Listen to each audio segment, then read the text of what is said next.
Bagian bawahnya tuh nggak ada, dan bukan kayak apa ya, kayak bayangan, bukan kayak bayangan, betul-betul nyata, wujud padet gitu, padet, wujudnya tuh padet. Akhirnya teman gue ini yang perempuan ini dia udah mulai sadar nih, dia udah mulai ngeliat, dia pegang tangan gue kenceng-kenceng. Akhirnya dia bilang, "Nis, ada yang ngeliatin Nis." "Apaan ya itu?" katanya. Gue diem aja, gue ngeliat apa-apa, gue cuma ngomong gitu kan, karena dia cewek. Gue nggak mau nih, karena gue pikir nih kalau cewek ngapa-ngapa ribetin gue nih, kan begitu ya, ngeribetin gue, dipikir gue nih udah nggak ada apa-apaan. Pas itu pocong Nis, itu pocong. Buat pasti dia ngeliat nih kan, jadi dia ngeliat tuh pocong. Ya lu istighfar aja, udah nggak apa-apa, sabar. Dan itu pocongnya itu, makhluknya itu, jadi pas gue lagi jalan dia begini, dan pas kita jalan ngelewatin dia begini.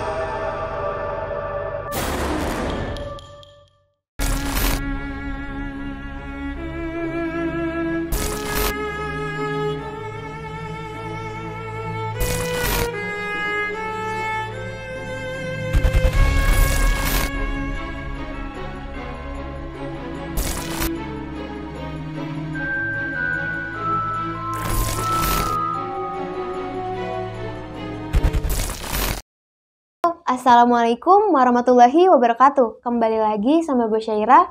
Nah, di video kali ini gue masih ditemenin nih sama narasumber yang mau menceritakan pengalaman mistisnya waktu acara LDKS di Jambore Cibubur.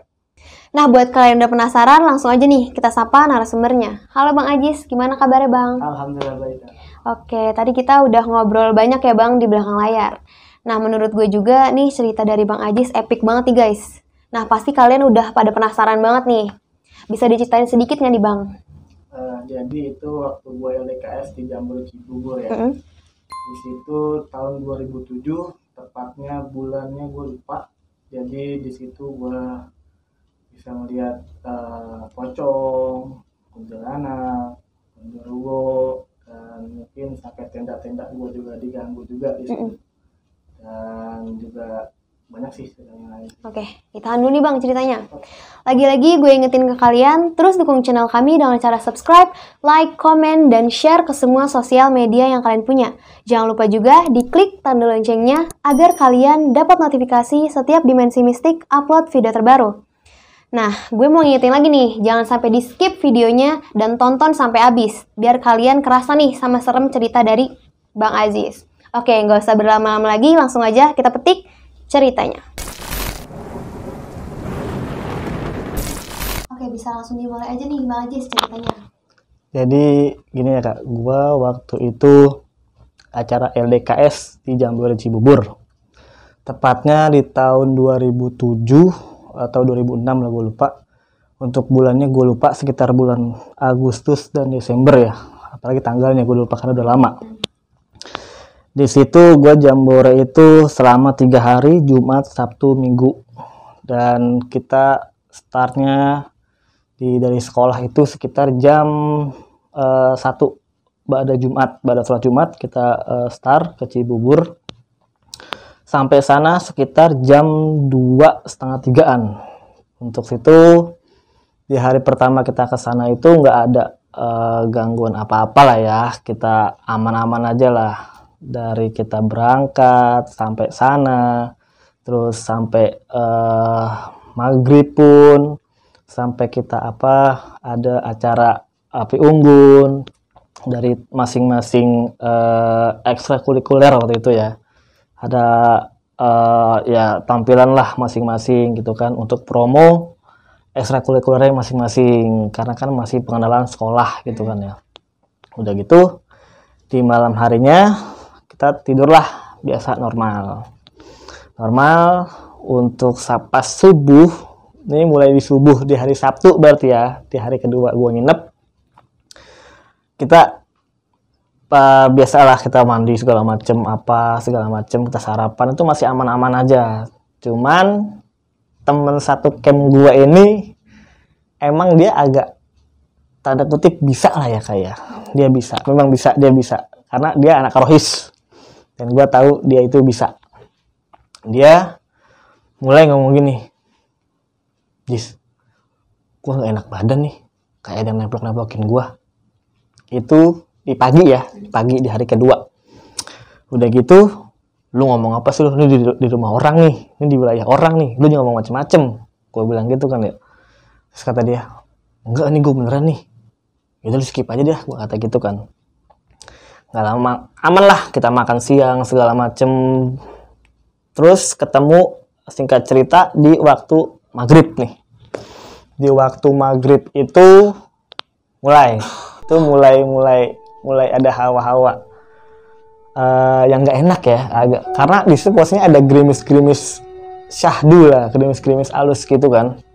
Jadi harusnya enak nih malam ini nih, harusnya enak nih, ada angin-angin begini kan, gerimis-gerimis. Kita briefing lah akhirnya buat kegiatan jurit malam. Dulu tuh di 2007 masih ngetren lah jurit malam. Di situ kakak kelas gua itu ngasih clue lah, beberapa teka-teki buat kita pecahin di malamnya nanti di acara akhirnya. Oke, jadi satu tim itu dibagi 3 sampai 4 orang. Ada yang 3 orang, ada yang 4 orang juga. Kebetulan gue bertiga nih, 1 cewek, 2 cowok termasuk gue.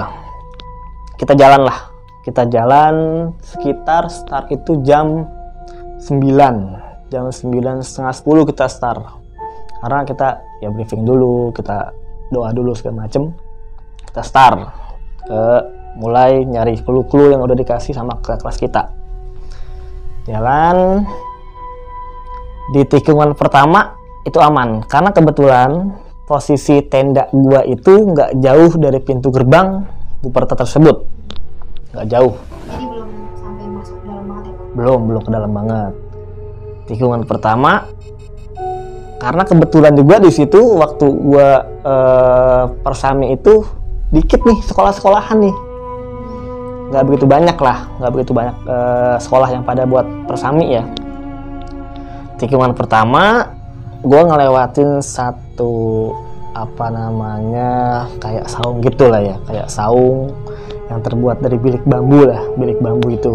Tapi memang pikir gue kayaknya itu doang tuh yang saung yang agak reot ya, yang sekiranya kayak itu bangunnya udah bangunan lama nggak direnov gitu loh.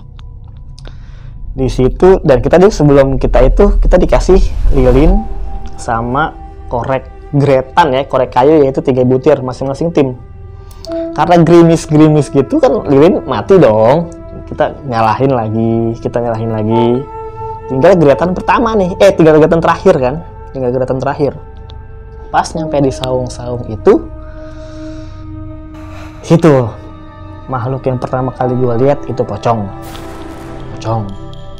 Dan mukanya dia tuh hitam, entah memang mukanya hitam, entah memang apa ya, wilayahnya karena gelap ya, cuman memang itu hitam gitu, benar-benar hitam mukanya. Dan jadi di saung, jadi ini saung nih, tembok saung lah ya, ini tembok saung. Jadi itu dia begini nongol nih, sebagian badannya aja yang nongol, terus ininya nih nggak ada. Dan pikir guanya itu kakak kelas nih, biasanya kan ada yang iseng-iseng dong, karena buat uji mental kita nih, lu cocok nggak di OSIS gitu, mental lu kuat nggak. Gue pikir tuh kakak kelas kita kan. Gue lihat kok cuma setengah badan doang nih. Jadi bagian bawahnya tuh nggak ada, dan bukan kayak apa ya, kayak bayangan, bukan kayak bayangan, betul-betul nyata, wujud padet gitu, wujudnya tuh padet. Akhirnya teman gue ini yang perempuan, ini dia udah mulai sadar nih, dia udah mulai ngelihat, dia pegang tangan gue kenceng-kenceng. Akhirnya dia bilang, "Nis, ada yang ngeliatin Nis." "Apaan ya itu?" katanya. Gue diem aja, gue nggak ngeliat apa-apa, gue cuma ngomong gitu kan, karena dia cewek, gue nggak mau nih, karena gue pikir nih kalau cewek ngapa-ngapa ribetin gue nih, kan begitu ya, ngeribetin gue, dipikir gue nih, udah nggak ada apa-apaan. Itu pocong buat dia ngeliat kan, nggak bener sih, gue dia ngeliat tuh pocong. Udah lu istighfar aja, udah nggak apa-apa, sabar. Dan itu pocongnya itu, makhluknya itu Jadi pas gue lagi jalan dia begini. Dan pas kita jalan ngelewatin dia begini. Dia ngikutin arah tuh bang. Ngikutin, ngeliatin kita lagi jalan. Mungkin kayak gitu. Dan setelah itu benar-benar tuh sampai dia benar-benar sampai musim merinding lagi tuh. Jadi benar-benar sampai dia begini gitu, dan dia nembus lagi. Nembus ke? Kan saung itu kan kayak pas roda ya, Bener. ya kan.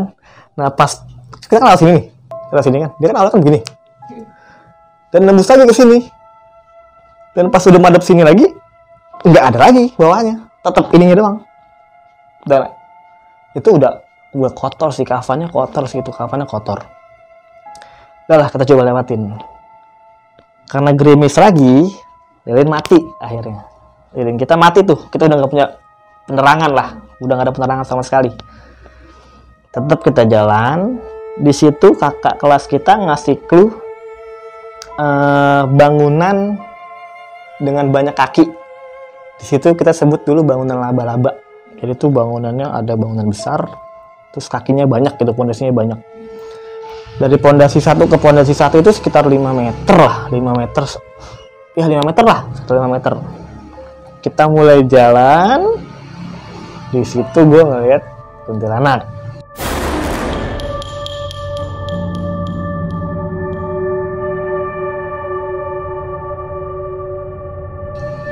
Itu malam yang panjang tuh buat gue, malam yang panjang buat gue. Kita lihat kuntilanak, khususnya gue juga awalnya gue nggak tahu nih si A sama si B ini ngeliat atau enggak, gue nggak tahu awalnya.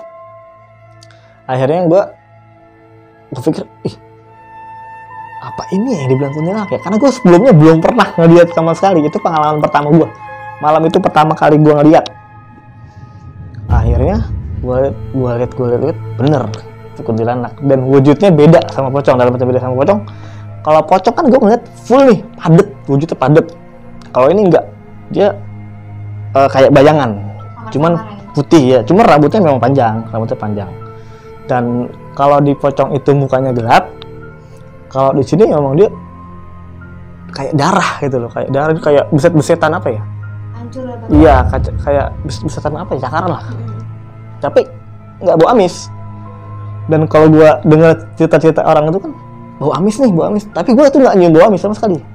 Nggak nyium bau amis sama sekali. Gue lewatin agak jauh nih, dia di sini posisinya. Gue di sini masih jalan. Nah pas gue udah deket nih, dia dari itu sama kayak pocong sama. Dia begini juga. Ngikutin arah ya bang. Tapi badannya nggak itu ya. Kalau si pocong nggak begini, kalau si pocong badannya ngikut. Tapi kalau si kuntilanak nggak, dia begini. Itu kuntilanak. Itu posisinya di mana tuh bang? Di bangunan itu? Di bangunan itu. Jadi ada dari bangunan satu ke dari pondasi satu ke pondasi satu itu sekitar 5 meter ya. Dia di tengah-tengah nih. Jadi dia tengah-tengah. Dan pas gue lewat di depannya dia begini. Dan kayak orang ngerangkul apa ya, pondasi itu dirangkul sama dia. Pilarnya dirangkul sama dia. Dan tangannya itu gede-gede banget. Satu jarinya dia mungkin 2-3 jarinya kita lah. Dan kukunya panjang-panjang hitam. Pikir gua, ini kok kayak tangan genderuwo gitu. Kalau kuntilanak biasa sih kayaknya deh. Gitu pikir gua nih. Gua tetap tuh gua istighfar, gua baca salawat yang banyak. Setelah itu, ini teman gua udah mulai nangis nih. Entah dia nangis sudah bener-bener takut, entah dia ngeliat ya. Tapi ini temen gue yang laki, yang tadi gue bilang, dia emang bisa ngeliat. Tapi gue nggak mau ngomong. Dia tahu juga kali ya. Dan udah gitu, kita jalan lagi. Gue coba gue lupain tuh, karena dia ngeliatnya bener-bener ngeliat. Bener kayaknya tuh palanya tuh kayak elastis gitu. Gitu, badannya dia diem. Beda sama pocong. Jadi tangannya itu mungkin gede banget ya sampai bisa memek pilar. Nah itu dia, itu panjang loh. Pilar dari A ke B tuh 5 meter nih, dia begini nih. Begitu. Itu tangannya besar itu deh. Dan emang tangannya sama sih, ada darah-darahnya gitu, hancur gitu tangannya. Jelek dah, bukannya tangan jelek lah. Udah gitu, jalan lah kita. Kelar lah nih, clue udah kita pecahin. kita udah dapat jawabannya, kumpul lah di pendopo. Di pendopo adalah satu pendopo itu biasanya sih buat satu sekolah, satu pendopo itu. Jadi bangunannya sama kayak ya pendopo-pendopo biasanya lah, yang nggak ada pinggirannya ya, yang nggak ada pinggiran sama sekali, dia cuma kayak aula, pilar-pilar sama atapnya aja. Kumpulin lah kita di situ. Dikumpulin di situ sekitar jam 12 jam 1 lah kalau nggak salah, jam 12 jam 1. Karena buat briefing akhir, karena udah kelar lah acara, karena besok kita mau pulang gitu kan. Nyampe lah gua di pendopo. Di pendopo ini kita dikumpulin buat briefing akhir. Dan di situ ada kawan gue nih yang kelemar-kelemar nih cowok. Dan gue pikir kita duduk rame-rame. Tiba-tiba dia diri nih. Si cowok ini. Kakak kelas gue sih sebetulnya, bukan kawan, kakak kelas gue. Dia diri, dia joget-joget nih. Joget-joget jaipong gitu kan. Dia joget-joget jaipong. Nggak nyampe 1 menit deh, nggak nyampe 1 menit. Pikir gue tuh nggak nyampe 1 menit. Nggak lama dia joget, dia nari. Bruk! Jatuh tuh dia. Bruk! Jatuh. Astagfirullahaladzim, teriak nih kan anak-anak. Baru tuh, ada yang nangis, ada mulai tuh pikir gue kesurupan masal nih. Karena posisi gue di belakang waktu itu, di belakang. Betul, teriak ada yang nangis, segala macem. Akhirnya salah satu guru bilang, ayo yang lain pulang deh ke campnya masing-masing, ke tendanya masing-masing. Gue pikir gue udah tadi di jalanan gue ngeliatin bocong, ngeliat kuntilanak. Udah gue pulang situ lagi nih. Akhirnya kita beramai-ramai tuh akhirnya pulang situ kan. Aman tuh nggak ada. Yang tadi gue tuh nggak ada, udah nggak ada sama sekali. Kita nyampe lah ke tenda nih. Sampai ke tenda. Tapi kita nggak masuk ke tenda, kita di depan dulu. Karena kita udah refreshing dulu lah akhirnya. Singkat cerita, masuklah gua ke tenda. Masuk ke tenda, emang tiba-tiba nih pengen ke kamar mandi nih. Pengen ke kamar mandi. Dulu kan kalau di sana kan MCK adanya. MCK itu bangunannya gede dan emang buat kamar mandi aja.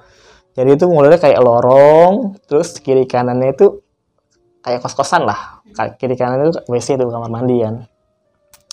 Akhirnya kelihatan dari tenda gue tuh kelihatan. Itu MCK kelihatan.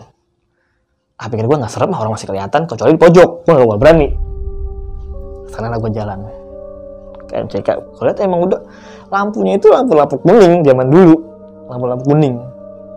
Tapi banyak, tapi emang lumayan terang sih. Cuman agak iseng aja gitu kan. Ditambah lagi gerimis-gerimis. Masuklah gue ke WC itu. Gue buka pintu itu gue nggak tahu apa. Di situ gue nggak tahu, cuma gue ngerasa iseng banget nih, gitu kan. Gue masuk, gue buka toilet kamar mandi. Di saat gue mau pipis, mau buang air, pas gue lagi nengok ke atas, nah itu tuh baru ada genderuwo.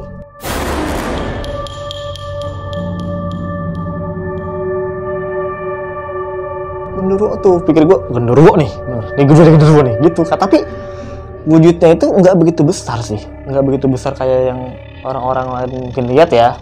Mungkin nih gue masih nggak begitu besar lah. Palanya masih ukuran pala biasa, tapi dia berbulu dan matanya merah. Tapi bukan merah nyala ya, kayak merah orang bangun tidur lah, orang mabok lah. Posisinya ngeliat kemana? Ke abang? Ke gua, ngerti ke gua. Dia ke bawah jadi gini. Karena kan dia di atas tuh bangunannya kan, temboknya tinggi. Ya begini aja. Dia cuma setengah. Kepalanya aja. Dan dia sih nggak begini, nggak. Dia cuma begini loh. Logisnya gua itu tinggi. Kalau emang dia palanya kecil, segua, berarti tingginya nggak jauh dari gua. Kalau orang biasa ya. Tapi ini dia bisa begini loh, gitu loh. Pening banget. Nah udah gitu, udah. Gua nggak jadi dah akhirnya. Gua tahan tuh akhirnya. Gua kabur. Nah, gue nanya, ngapa bang? Kagak, gue masih kebayang tadi aja. Gitu nih, gue ngomong sama si yang tadi tim gue. Gue masih kebayang tadi, gue udah iseng. Ya tidur lah. Dia si cewek yang ini pindah ke tenda-tenda cewek. Buat di tenda itu ada 5 orang, cowok semua. Udah gitu, kita udah mulai tidur. Di tenda kan pasang lampu nih, lampu gantung ya. Lampu gantung. Nah gue lihat, gue sempet nengok lagi nih, buka, oh udah pada sepi nih, karena gue udah jam setengah duaan, tutup lah gue tidur. Akhirnya gue mulai rip ayam gitu kan ya, rip mau tidur tapi nggak bisa, tapi udah ngantuk gitu kan ya. Baru nih ada kayak tangan nih gini, ser di tenda tuh.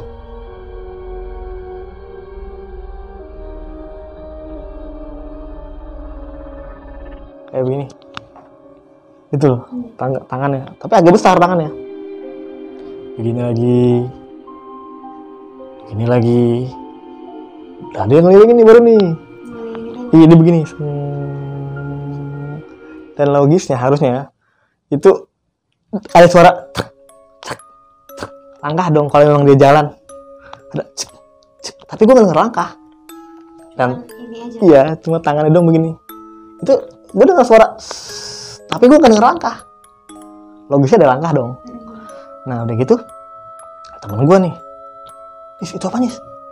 Terus tenang aja. Gue lagi mikirin, ini kayaknya tadi gue lihat di sono nih.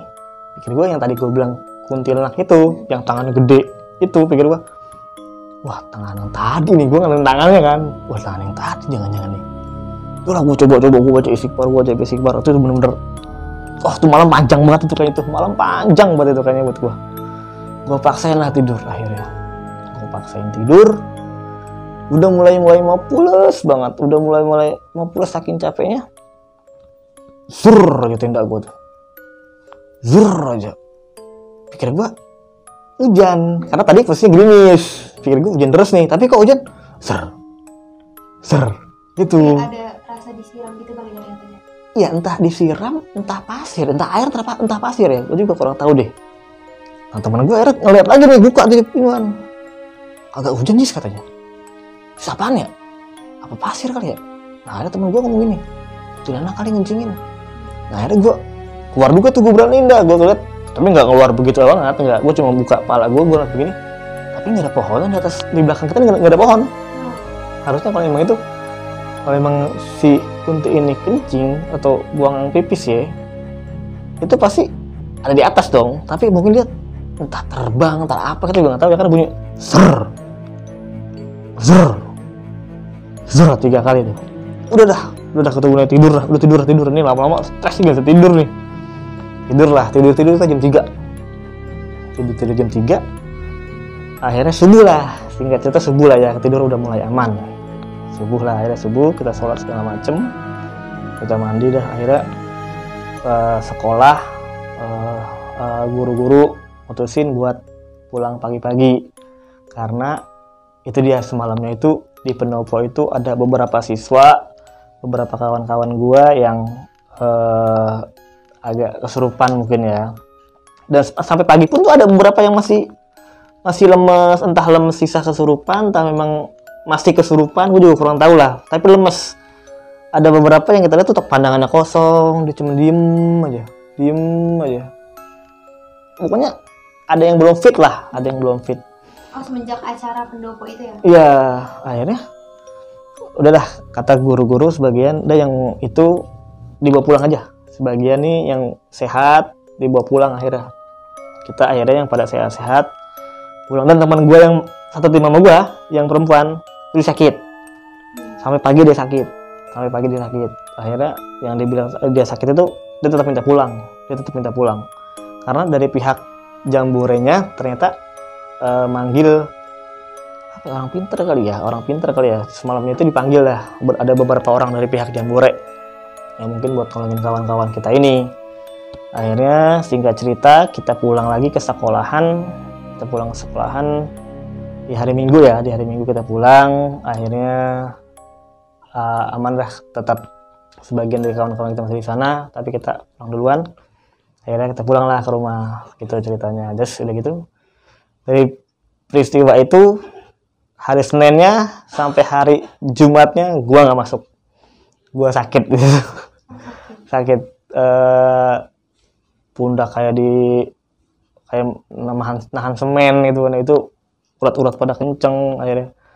Dan dari situ akhirnya bisa dibilang gue bisa ngebantuin orang gitu. Udah kayak sih itu cerita gue ya, yang gue alami di LDKS gue di salah satu sekolah di Jakarta di tahun 2007 di Jambore Cibubur. Tapi mungkin gak sih Bang, dari semua kejadian yang udah dialami nih Bang, mungkin gak sih ada satu orang yang yang bikin kesalahan? Kalau pikir gue sih buat di tim gue pribadi ya, itu nggak ada sih. Di tim gue pribadi tuh kita nggak ada yang ngelakuin kesalahan, karena gue pun nggak ada yang ngerokok. Dulu sekolah tuh gue nggak ada yang ngerokok, nggak ada yang macem-macem, karena kita udah dipantau sama kakak kelas kita, dipantau sama guru-guru kita gitu kan. Ada mentor-mentor juga kakak kelas kita yang udah pada lulus. Terus di pihak tim gue sendiri kayaknya sih nggak ada kesalahan. Entah di pihak sekolah gue atau pihak sekolah lain juga ada, karena kan ada beberapa sekolah ya. Tapi entah gue doang yang lihat, entah mungkin di sekolah lain mungkin ada juga yang lihat. Tapi itu doang sih, itu malam itu panjang gitu kayaknya. Jadi mungkin emang makhluk di sana emang cuma jahil aja ya Bang? Iya, jahil aja sih, pikir gue sih jahil doang sih. Jahil doang. Untuk yang kesalahan sih kayaknya nggak ada deh. Terus yang kesurupan di pendopo ini penyebabnya apa sih Bang? Kalau untuk penyebabnya gue juga kurang tahu juga ya. Karena kan gue datang itu posisi gue tim terakhir. Iya. Yang nyampe di pendopo. Tim gue terakhir nyampe. Selang beberapa menit, tiba-tiba itu yang kawan gue, kakak kelas gue yang agak kelamar-kelamar itu tau bangun aja deh. Dia bangun, pikir gue bagian dari acara. Pikir gue awalnya, ih kurang kerjaan banget sih, ngapain sih dia suruh Jaipong, malu-maluin aja sih orang laki, kenapa nggak perempuan gitu kan. Satu dia nari aja deh, dia nari, brek udah jatuh kontan, brek udah jatuh. Pas semua itu baru tuh, ada yang nangis lah, ada yang teriak segala macem. Udah tuh, ngapa lagi nih, ada kayak gitu, ada yang kesurupan, ada yang apa. Nah abis ini kan pasti manggil orang nih buat nyembuhin. Orang itu ngomong apa?